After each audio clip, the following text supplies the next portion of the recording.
신앙생활의 두 기둥이라고 하면 말씀과 기도 이렇게 얘기합니다. 그렇죠? 신앙하면 하나님의 음성을 듣고 그리고 하나님께 우리가 말씀을 드리고 해서 교제하는 시간이 말씀과 기도입니다. 그래서 이 말씀으로는 말씀의 손이 있고 기도에는 기도의 손이라고 이렇게 우리 교육도 하고 암송도 했었습니다. 말씀의 손은 듣기, 읽기, 공부하기, 묵상하기, 암송하기. 그래서 말씀의 손 5가락으로 이렇게 함께 했고, 기도의 손은 찬양, 회개, 감사, 중보, 간구, 이렇게 이제 말씀의 손, 기도의 손을 우리가 함께 그동안 공부해서 봤습니다. 그런데 기도는 무엇인가? 우리 모두가 기도하면서도 기도가 정확하게 무엇이며 어떻게 기도해야 되는가에 대해서는 그렇게 자세하게 배운 적이 많이 없는 듯합니다. 제가 우리 교우들의 기도하는 모습을 봅니다.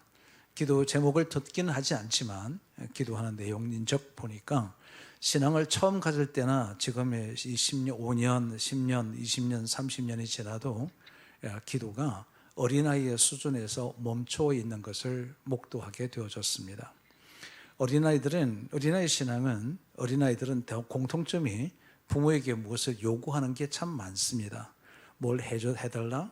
또 그리고 아주 갓난아이들은 땡깡을 부리면서 막 까무러치기도 하고 요구사항을 들어주면 부모들이 그의 기도에 응답해 줍니다.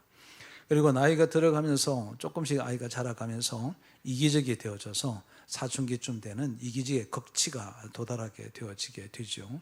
그리고 이제 어른이 되어지면은 부모들과의 관계가 조금씩 바뀌기 시작합니다. 부모에게 요구하기보다는 해드릴 것을 생각합니다. 부모를 기쁘시게 할 것들을 생각하게 되는, 이렇게 성숙해 가는 것을 봅니다. 얼마 전에 어디 좀 무명했던 연예인이 이제 어떤 한 프로그램을 맡게 되면서 이제 참여하는 출연료를 받게 되어서 굉장히 기뻐했습니다. 그러면서 그가 뭐라고 얘기하느냐 하면 자기가 이때까지 자기를 키워주신 어머니를 위해서 이 돈으로 어머니의 집을 사드렸는데 얼마나 기쁜지 모릅니다. 그렇게 얘기를 고백하는 것을 들었습니다. 아마도 부모님에게 자기가 은혜를 입었기 때문에 은혜를 베풀어 주신 부모님에게 무엇을 해드리는 것이 거기에는 아마도 더할 나위 없는 큰 기쁨이었던 것처럼 우리가 믿음이 성숙해 가고 기도가 성숙해 갈 때는 아마도 하나님 앞에 무엇을 요구하는 기도보다는 하나님을 기쁘시게 그분을 영광을 위하여 그렇게 아마 기도하게 되지 않을까 생각을 합니다. 그래서 기도를 정의하기를 하나님과 교제하는 거다 그렇죠. 근데 교제하는 것은 쌍방간에 주고받을 때 교제가 이루어지지 않습니까? 근데 여러분이 하나님과 교제하는데 우리가 하나님 앞에 여러분의 삶을 쭉 나열할 필요 없이 하나님은 저와 여러분의 필요를 아시고 상황을 아시고 우리가 무엇이 있어야 될지를 이미 아신다고 성경은 기록해 두고 있습니다. 그럼 우리가 무엇을 해야 될 것인가? 그 하나님, 나를 아시는 그 하나님 앞에 하나님이 원하시는 것을 구하는 것이 그분과 함께 친밀한 교제가 일어나지 않을까라고 생각하는 거죠. 예수님의 제자들이 예수님을 따라서 함께 사역을 쭉 하다가 여러 가지 이제 질문을 많이 했습니다. 그래서 무엇을 먹을까, 입을까, 마실까를 염려하게 되고 이렇게 고민하니까 예수께서 이렇게 얘기하셨습니다. 그런 것들은 이방인들이 구하는 것이고 너희는 먼저 그의 나라와 그의 의를 구하라. 그리하면 이 모든 것을 더하여 주시리라. 그렇게 약속해 주셨습니다. 그러므로 우리가 구해야 될 것이 있습니다. 그것은 무엇을 입을까 먹을까 마실까라고 하는 우리의 필요를 구하기보다 하나님의 나라를 위하여 그의 나라와 그의 의를 위하여 구하는 것이 기도의 본질일 것입니다. 그렇다면 우리들이 서로 살아가고 있는 저와 여러분에게는 어떤 기도가 필요할까? 예수께서 우리에게 2가지 계명을 주셨는데 첫 번째는 하나님을 사랑하는 거였고 두 번째는 이웃을 내 몸과 같이 사랑하라 하셨습니다. 여러분, 이웃을 사랑하는 가장 중요하게 사랑하는 방법이 뭘까? 제 생각은 그것은 그를 위하여 중보 기도하는 것에 있습니다. 우리가 영성훈련학교에서 우리 많은 성도들끼리 서로 중보기도 제목을 나누고 기도하게 했던 이유는 성도를 사랑하는 가장 결정적인 요소가 그를 위하여 중보하며 기도해 주는 것이 가장 깊은 사랑이기 때문이라고 저는 생각해서 우리 성도들이 중보기도 훈련들을 지속적으로 시켜나가는 거죠. 고로 기도를 통해서 중보하는 성도와의 교제를 이루고 하나님과의 교제를 이루는 것이 기도입니다. 기도에 왜 기도를 해야 되는가? 그것은 하나님 그의 나라와 그의 의를 구하기 위한 것이 기도해야 되는 필요성이지요. 그런데 문제가 뭐냐면 도대체 무엇을 어떻게 기도해야 되는가라고 하는 겁니다. 어떻게 해야 성숙한 기도가 되며 이 초등학교급에 있는 기도의 수준을 장성한 수준까지 끌어올릴 수 있을 것인가? 오늘 이 본문을 통해서 한번 살펴보려고 합니다. 골로새 교회는 영지주의자들이 덕실덕실되고 있는 곳에 교회가 세워졌습니다. 영지주의자는 복음 이외에 지식이 필요하다, 철학이 필요하다, 이런 것들을 논리적인 것이 필요하다고 얘기하는 그런 신학자들 중심으로 된 신앙관을 가지고 있는 사람들을 영지주의자라고 합니다. 이 영지주의자들이 들끓고 있는 곳에 교회가 세워졌고 복음적인 교회가 세워졌습니다. 그런데 이런 교회, 그런 속에서 교회를 하고 있는 신앙생활을 하고 있는 골로새 교인들을 위하여 편지를 쓴 것이 골로새서입니다. 이 바울이 골로새 교회를 위해서 기도를 한 것 같습니다. 늘 했던 것 같습니다.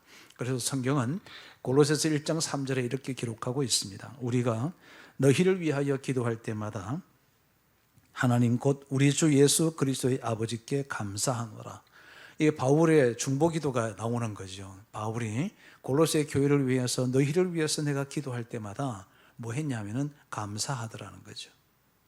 골로새 교회를 위해서 감사하더라는 거죠. 근데 무엇을 어떻게 살았길래 골로새 교인들을 위해서 기도할 때마다 사도 바울이 어떻게 감사했을까? 그리고 잠깐 살펴보니까 이 골로새 교회의 신앙의 모습을 볼 수 있었습니다. 우선 첫 번째 보니까 이는 그리스도 예수 안에 있는 너희의 믿음과 그리고 모든 성도에 대한 사랑을 들었다. 그러니까 아마도 이 골로새 교인들은 많은 핍박과 어려움에 있는 초대교회의 환경 속에서도 그들은 예수 안에서의 믿음을 견고히 세웠던 것 같습니다. 흔들림 없는 믿음을 가졌고 그 가운데서도 성도 간에 서로 사랑하는 것이 깊었던 것 같습니다. 그러니까 이 바울이 기도할 때마다 감사하는 거죠. 너에게 믿음이 있음이 감사하고 서로 사랑하고 있음이 감사하다. 그런데 그 다음 절에 보니까 너희를 위하여 하늘에 쌓아둔 소망으로 말미암았다는 거죠. 그러니까 이들이 소망을 가지고 살아가는 거죠. 이것이 신앙의 3요소죠. 믿음과 사랑과 소망. 이것은 항상 있다 그랬습니다. 근데 골로새 교인들은 아마도 믿음도 좋았고 서로 사랑했고 천국에 대한 소망을 가지고 살았던 것이라고 성경은 기록해 두고 있습니다. 그러면 이 정도면은 더할 나위 없이 아름다운 신앙생활을 하고 있는 것 아닙니까? 이 정도면 뭐 부족하게 특별히 또 다른 기도 제목이 필요했을까요? 필요하지 않았을 것 같아요. 왜냐하면 6절 말씀에 뭐라고 기록하냐면 이 복음이 너희에게 이름에 너희가 듣고 참으로 하나님의 은혜를 깨닫는 날부터 너희 중에서와 같이 또한 온 천하에서도 열매를 맺어 자라는도다. 이 복음이 들어갔는데 믿음과 소망과 사랑이라는 복음이 들어갔는데 이것을 듣고 하나님의 은혜를 깨달은 날부터 그들의 믿음 속에서 자라가더라. 성숙해 가고 있었어요. 아니, 이 정도 되면은 다른 기도 제목이 필요 없잖아요. 더 열심히 하세요. 라든지, 그렇게 끝까지 믿음을 생활을 하고 사랑하고 그리고 소망을 가지고 살아가세요. 라고 기도해도 될 터인데, 특별히 사도 바울이 이 골로새 교회를 위해서 이제 더 깊은 기도를 하게 된 것입니다. 그걸 오늘 우리가 함께 읽었던 본문이 사도 바울의 중보 기도였습니다. 골로새 교인들 가운데 믿음과 사랑과 소망이라고 하는 것이 있었고 그들이 그 속에서 자라가고 있었지만 그들에게 뭔가 영적인 부족한 것들이 보여서 그것을 위해서 기도했다는 거죠. 이 기도 제목은 저와 여러분의 앞으로의 기도 제목이고 누군가를 위해서 기도할 때 이렇게 기도하자라고 하는 것을 생각하고 묵상하면서 말씀을 나누려고 했습니다. 왜 제가 오늘 이 본문의 말씀을 택하게 되었느냐? 그건 제가 영성훈련학교를 쭉 이렇게 함께 몇 주간 함께 섬기고 교제하다 보니까 우리 성도님들이 나누는 교제를, 기도 제목을 이렇게 슬쩍 지나가면서 이렇게 봤습니다. 했더니 열심히 나누긴 한데 뭔가 이렇게 깊은 기도들이 이루어지지 않고 있는 거 아닌가라고 하는 생각들이 자꾸 찾아와서 제가 이 본문의 말씀을 가지고 무엇을 기도해야 될 것인가를 정확하게 성경적인 기도의 내용, 기도의 제목을 말씀을 드려야 되겠다라고 하는 생각으로 이 본문을 텍스트를 정하고 여러분과 함께 나누게 되었습니다. 첫 번째입니다. 첫 번째, 성경은 이렇게 기록합니다. 하나님의 뜻을 모든 신령한 지혜와 총명에 하나님의 뜻을 아는 것으로 채우게 되라. 하나님의 뜻을 아는 것이 1번입니다. 여러분, 저와 여러분의 기도의 첫 번째 기도 제목이 뭐냐면, 하나님, 현재 제가 처하고 있는 모든 상황 속에서 하나님의 뜻은 무엇입니까?를 물으라는 거예요. 이것이 첫 번째 기도 제목입니다. 그런데 성경은 본문이 이렇게 기록합니다. 모든 지혜와 총명에 했습니다. 이게 뭐냐는 거예요. 여러분, 지혜라고 하는 것은 아는 지식을 생활에 적용하는 능력이 지혜입니다. 그러니까 우리가 알고 있고 지식을 습득하고 삶을 살아가는 부모로부터 배웠던 삶의 지혜로움들이 많죠. 알고 있는 것을 생활에 실천하는 것이, 적용하는 것이 지혜이거든요. 우리의 배웠던 것을 적용하는 지혜로움이 있을 때도 총명의 뜻은 뭐냐면 분별력입니다. 이 세상에 옳고 그름이 무엇인지를 알아야 되는데, 이 모든 것을 분별할 때도 우리가 해야 될 게 뭐냐면 하나님의 뜻이 무엇인지를 새기라는 거예요. 하나님의 뜻이 무엇인지를 찾으라는 거예요. 자, 우리는 잘 모를 수 있어요. 인간의 생각으로 규정하지 말라. 인간의 생각으로 지혜롭다고 하지 말고 총명하게 분별하거나 하지 말라. 하나님의 뜻을 찾으라는 것입니다. 사랑하는 여러분, 우리 가운데는 많은 공고함도 있고 힘들고 어려움도 있을 것입니다. 그 힘들고 공고함이 있고 아픔이 있는 그 가운데도 하나님의 뜻을 찾으십시오. 이것이 기도의 첫 번째입니다. 우리 성도들 가운데 어렵고 힘든 사람이 있습니다. 그를 위해서 기도할 때 이렇게 기도하십시오. 그 병을 낫게 해 주십시오라고 기도도 하면서 동시에 하나님, 그 상황 속에서 하나님의 뜻이 무엇인지를 깨닫게 해 주십시오. 이것이 성숙한 기도의 모습입니다. 두 번째 보니까 두 번째 기도 제목을 이렇게 하라고 했습니다. 주께 합당하게 행하여 범사에 기쁘시게 하고라고 했습니다. 범사에 기쁘시게 하라. 누구를요? 주님을. 어떤 상황이 주어졌든지 간에 우리가 하나님을 기쁘시게 하는 일들이 아주 중요한 기도 제목이 되어야 한다는 거죠. 골로새 교인들에게 사도 바울이 그렇게 기도합니다. 너희가 주께 합당하게 행하여 범사에 기쁘시게 하라. 어떤 장로님이 갑자기 어려운 병을 얻었습니다. 예기치 못한 병을 얻을까 얼마나 당황스러웠겠습니까? 그렇게 병동에 입원을 해서 6개의 침상이 있는 곳에 입원을 했는데, 하나님 앞에 왜 내게 이런 일이 당하게 되었습니까? 저 열심히 살았고 성실하게 살았고 최선을 다해서 섬겼는데 제게 이런 일이 일어났습니까? 라고 막 불평하고 하다가 하나님께 기도하는데, 나를 이곳에 왜 보내셨을까? 라고 이제 기도하고 난 뒤에 보니까 5병씩 침상에 있는 분들이 다 고통스럽고 힘들고 불평하고 짜증내고 막 화내고 이렇게 살아가는 것을 본 거죠.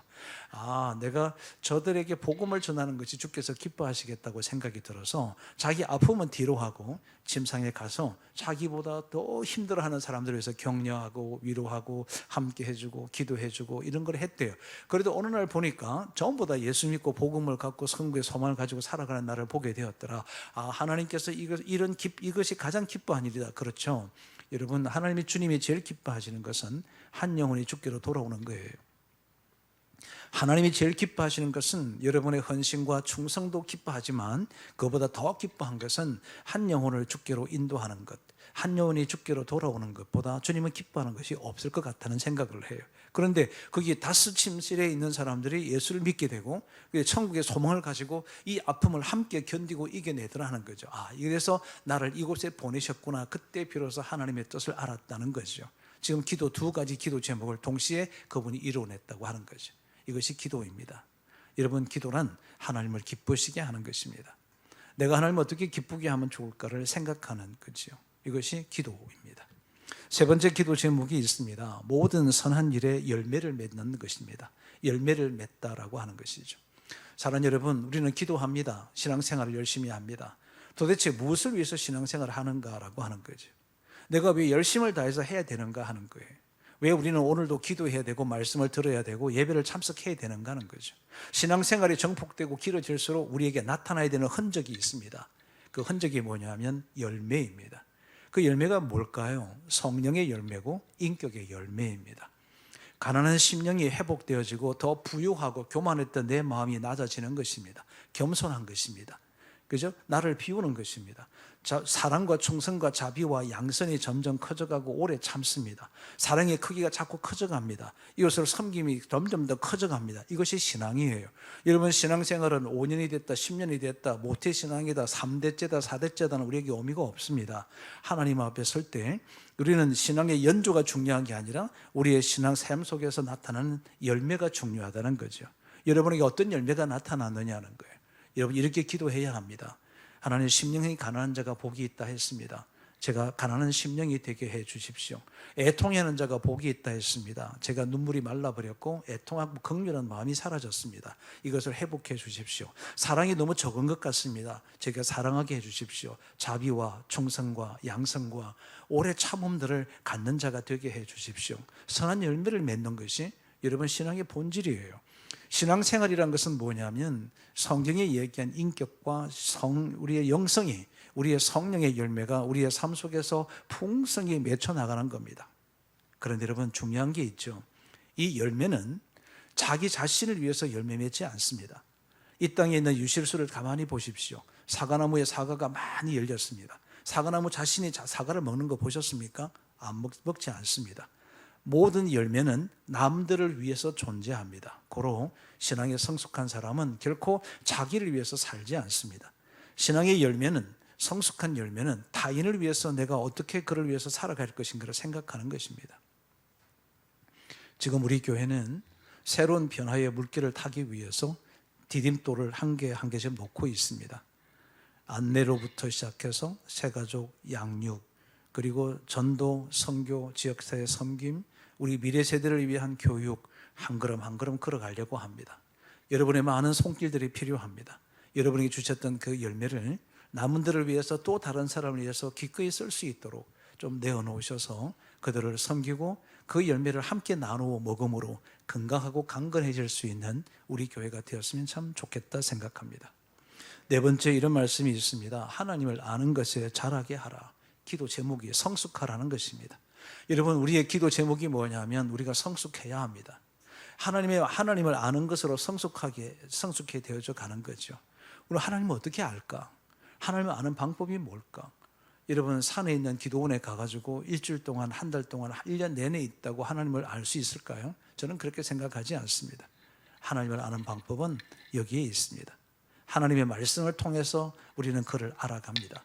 우리가 왜 말씀 암송 학교를 하느냐 하면은 말씀이 내 속에 담겨져 있어야 합니다. 하나님의 말씀이 내 삶 속에서 불이 내릴 수 있도록 하기 위하여 말씀을 묵상하고 암송하는 겁니다. 계속 암송하는 거죠. 여러분, 그렇잖아요. 여러분이 서로서로를 알아가기 위해서는, 서로서로 알기 위해서는 여러분 서로서로 자신의 삶이 무엇인지를 얘기를 해야 알고 들어야 그를 알게 되니까 진정한 교제가 일어나지 않겠냐는 거예요. 성경은 이렇게 기도하라고 그럽니다. 하나님을 아는 지식으로 자라가라. 하나님을 아는 것에 성숙해 가라. 말씀을 사랑하십시오. 말씀 자체가 하나님이시고 하나님이 어떤 분인지를 알 수 있는 길은 우리가 하나님의 말씀을 통해서 밖에는 하나님을 알 수 있는 길이 없습니다. 고로 그분의 말씀에 듣고 그리고 읽고 공부하고 암송하고 묵상하는 말씀의 손에 의해서 하루를 살아가고 매일매일 살아내고 있으면 우리는 점점 하나님을 알게 될 것입니다. 그래서 말씀에 응한 대로 하나님을 아는 지식으로 자라가라. 하나님의 아는 것으로 자라가고 성숙하는 이 기도 제목이 저와 여러분의 기도 제목이 되기를 진심으로 바랍니다. 또 한 가지, 5번째 보니까 11절에 이렇게 기록합니다. 그의 영광이 힘을 따라 모든 능력으로 능하게 하시며. 저는 여러분이 하나님의 능력으로 살았으면 좋겠습니다. 저는 참 실패를 많이 한 사람입니다. 중학교에서 고등학교를 진학할 때도 저희들은 시험 마지막 세대입니다. 제가 가고 싶은 고등학교에 지원했다가 떨어졌습니다. 제가 처음 떨어져 본 거죠. 중학교 중3 때. 그리고 다시 고등학교를 졸업하고 그리고 제가 가고 싶은 대학교에 지원했다가 떨어졌습니다. 그래서 또 후기 대학교를 갔습니다. 제가 학교를 가자마자 너무 상심이 되니까 공부만 열심히 했습니다. 고시 공부를 했는데 1학년 때 떨어지고 2학년 때 떨어지고 두 번 다 또 실패했습니다. 그래서 이렇게 실패하고 좌절한 그때에 한 형제가 내게 다가와서 하나님의 말씀과 복음을 전해줬습니다. 그때 그 낙심한 발표하는 날, 마지막 발표하는 날 불합격됐다는 걸 알고 상심하고 앉아있는 그때 청년에 전해줬던, 형제가 전해줬던 그 복음이 오늘의 여러분 앞에 서게 되었던 첫 출발이었습니다. 말씀은 사람을 생명력을 더하는데 우리의 저스러운 힘이 없습니다. 우리는 연약합니다. 내 힘으로 하려고 하지 마십시오. 여러분이 힘으로 하려고 하는 것은 항상 한계에 부딪힙니다. 우리는 자신의 힘으로 하려고 하는 분들이 굉장히 많습니다. 그래서 기도는 이렇게 하는 겁니다. 그의 영광의 힘을 따라 모든 능력으로 능하게 하시고, 하나님이 하신다는 거예요. 저와 여러분이 하는 게 아니에요. 그분의 모든 능력으로 능하게 하시는 은혜를 입으십시오. 하나님께서 해주시기를 기대하고 능하고 구하십시오. 하나님의 모든 능력으로 능하게 하시는 이런 기도가 저와 여러분의 기도가 되어야 할 것 같습니다. 6번째 기도입니다. 여기 보니까 기쁨으로 모든 견딤과 그리고 오래 참음으로 기쁨과 오래 참음에 이르게 한다 그랬습니다. 여러분, 이 두 글자가 있습니다. 모든 견딤과 오래 참음인데 이게 인내하다는 뜻인데요. 달라요. 어떻게 다르냐면은 모든 견딤은 외부로부터 압박, 환경, 핍박 이런 것들입니다. 이런 것들이 있을 때는 모든 견디라는 거죠. 견뎌내라는 거고요. 사람과의 갈등으로부터, 사람으로부터 받는 아픔들이 있습니다. 그럴 때 보고 오래 참는다. 그래서 사랑은 오래 참고라고 한 것이, 사랑은 사람들로부터 받는 거니까 사람과 사람과의 관계 속에서는 내가 기대하는 대로 되지 않다 하더라도 오래 참으세요. 그죠? 그런데 오늘 성경은 뭐라고, 어떻게 기도하라고 했냐면은 모든 견디고 오래 참는데 어떻게 하느냐면 기쁨으로 오래 모든 견딤과 오래 참음을 하라고 한 거예요. 그냥 억지로 하는 게 아니라 기쁨으로 내가 인내하고 참아낸다는 것입니다. 이렇게 기도하라는 거죠. 마지막 기도는 이렇게 기록합니다. 하나님 아버지께 기업의 부분을 얻기에 합당하게 하신 아버지께 감사하게 하시기를 원하노라. 감사 기도입니다. 여러분, 기도의 손을 보면 회개, 찬양, 감사, 중보, 그리고 간구, 이게 기도의 손이거든요. 여기 보면 제일 긴 손가락이 감사예요. 그래서 기도 중에서 가장 아름다운 기도가 뭐냐면 감사하는 기도예요. 아픔도 감사, 장미꽃의 가시도 감사, 고통도 감사, 핍박도 감사, 아픔도 감사, 수술도 감사, 고난도 감사, 순교하는 아픔, 순교 직전에 서 있을 때도 감사. 이 감사함이 우리의 신앙의 정도를 측정합니다. 이 사람이 얼마나 신앙생활을 잘하고 이 사람이 얼마나 성숙했는지를 가늠하는 잣대는 성경을 많이 아는 것에 있지 않습니다. 성경을 많이 알아도 실행하지 않으면 아무런 것도 의미가 없는 거죠. 그 사람이 성숙한지를 보는 것은 얼만큼 감사하냐에 있습니다. 오래전에, 몇 년 전입니다. 어떤 교회의 장로님들 부부가 함께 16 장로님이 계셨는데 16명의 장로님 중에서 12명이 같이 갔는데 부부가 함께 동방선교라고 그래서 북방선교를 했습니다. 중국을 지나서 이렇게 중국의 제일 끝자락을 지나서 소련으로 해가지고 이렇게 오는 선교지를 갔다 왔습니다. 거기에 우리 장로님들 12분하고 부인들하고 24명이 차를 타고 이동하는 중에 저보고 같이 가자 그래서 이제 동석을 하고, 제가 강의는 뭐 했냐면요, 그 버스를 타고 이동하는 중에 버스를 타는데 안내양처럼 버스 이렇게 등지고 서가지고 마이크 붙들고 강의를 해달라고 그래서 제가 최초로 버스에서 안내 강의를 처음 해봤습니다. 그 속에서 울퉁불퉁하는 그 길을 따라서 이제 강의를 하는 중에 어떤 대목의 강의가 했었냐면은 감사에 대해서 얘기했습니다. 여러분, 우리 장로님들 부부들이죠. 권사님들이 대부분인데, 여러분, 하나님께서 우리에게 베풀어 주신 감사가 얼마나 큰가요? 한번 해볼까요? 했어요. 그래서 이제 돌아가면서부터 감사하는데 감사가 끝나지가 않는 거예요. 감사가 쭉. 그래서 제가 다 끝나고 나서 이제 그만하겠습니다. 그런데 여러분, 52주가 있는데 52주 동안에 매주 감사 헌금 하시는 분 손 들어보세요라고 했더니 아무도 없었습니다. 참 희한하다 그랬습니다. 여러분, 내게 베풀어 주신 감사를 나를 해보니까 1시간 동안도 계속 감사하는데 어떻게 하나님 앞에 감사한 예물을 드리는 것은 왜 52주 다 드리는 분이 이렇게 없을까? 그게 그 장로님께 충격이 됐던가 봐요. 그래서 저는 몰랐는데 그 다음에 이제 다 끝나고 나서 그 다음 이제 우리 장로님들이 다 당에서 모여가지고 우리 매주 감사하자, 우리가 모분이 되자, 뭐 그렇게 해서 했다고 합니다. 사랑하는 성도 여러분, 감사가 멈추면 신앙은 죽은 거나 마찬가지다. 골로새 교인들에게 뭐라고 얘기하느냐면, 어떻게 기도했냐면 하나님 아버지께 감사하기를 기도한 거예요. 지금 이 골로새 교회는 핍박이 있습니다. 영지주의로부터 공격도 받고 있습니다. 그럼에도 불구하고 믿음과 사랑과 소망을 붙들고 살았습니다. 그런데 그게 부족한 게 있었습니다. 아버지께 감사하는 것이 부족해서 사도 바울이 골로새 교회를 향해서 기도하기 시작했던 것입니다. 우리는 추수감사절만 감사하는 것이 아닙니다. 오늘도 여러분이 감사할 제목을 찾고 그 감사를 이야기하고 감사를 고백하고, 그게 어떤 상황이든지 어떤 상황이든지 어떤 아픔이든지 어떤 고통이든지 하나님 앞에 감사할 수 있는 그런 기도가 되어야 되고, 우리 주변에 있는 성도들도 마찬가지입니다. 아픔과 고통과 좌절 속에 있는 그에게 찾아가서 우리는 아이고 안 됐다, 집사님 나 열심히 기도할게, 이렇게만 권면할 게 아니라, 집사님 이 가운데서도 우리 감사하자, 우리가 이 가운데서도 하나님의 뜻이 무엇인지를 찾아보자, 우리가 하나님을 더 알아가자, 이 가운데도 우리는 선한 열매를 맺어가 보자, 주께서 기뻐하실 것이 무엇인지를 생각하고 함께 해보자. 그렇게 내가 기도할게. 오늘 기도 제목 7가지가 그 성도에게도 똑같이 적용하는 거죠. 여러분의 자녀들도 마찬가지입니다. 여러분 자녀를 위해서 기도합니다.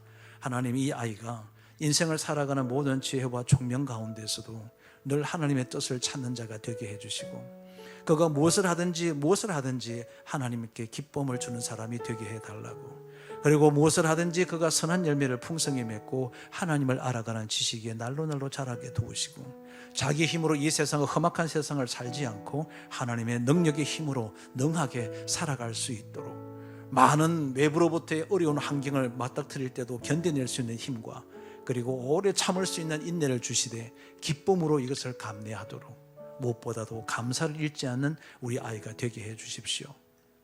기도 제목이에요. 오늘 성경 본문은 하나님의 말씀의 성경 본문 자체가 우리의 기도 제목이고, 또 누군가를 위해서 기도해야 될 중보 기도의 제목이었습니다. 우리가 함께 이렇게 기도함으로 성숙한 신앙, 성숙한 기도로 함께 자라가는 그런 저와 여러분이 되기를 바랍니다.